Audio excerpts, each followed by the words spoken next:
Hi, it's Chris at Involve Me here, and I wanted to talk about the secret shortcuts to innovation. The bad news is there aren't any.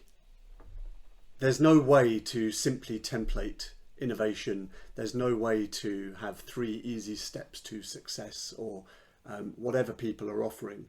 You can't use a template or easy steps to success because your organization has to find its own path to innovation, its own innovation.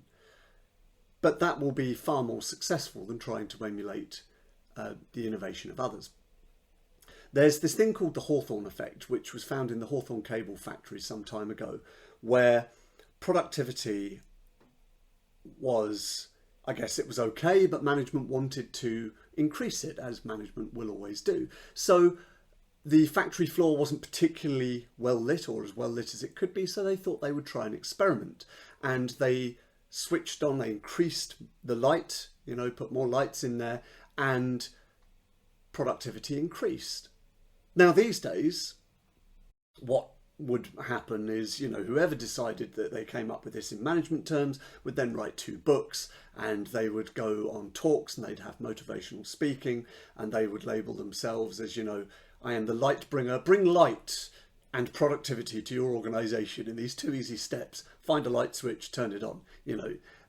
Thankfully back then they were a little more scientific about this, and they said, okay, so logically, if we decrease the light, then productivity will decrease. So they decreased the light on the factory floor and the productivity increased. Now that's very interesting, because what it shows is that people were not reacting to the light levels, they were reacting to novelty. And that's what human beings react to, right? We are very drawn to novelty, to novel things. And that's why innovation can be very successful. However, you can't do it more than once, maybe twice.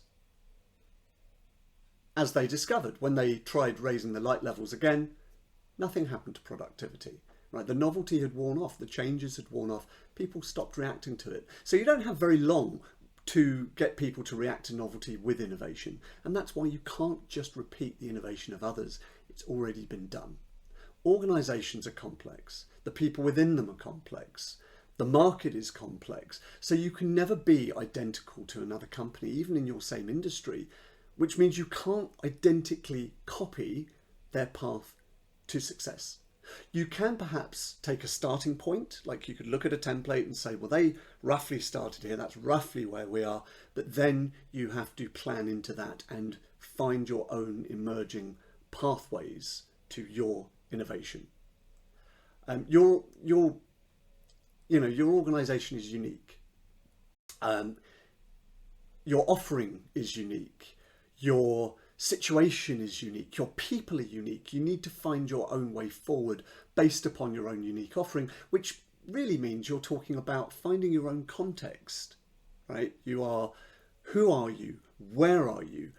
Where can you go to be successful? Where can you go to be successful? Not where did other people go to be successful, because it's not necessarily going to translate. So in a way, I guess there is a secret to innovation, and that secret is don't just try and copy the innovation of others. Find your own innovation. There are many ways to manage this, to find emerging paths to innovation. I can help you do that. Other consultants can help you do that. But that's why I use a multi-framework approach.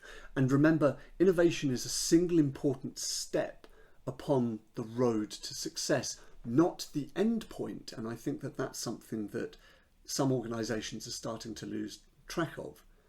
Don't just innovate anything, innovate something. You can read more on my blog about this at involvemetraining.com.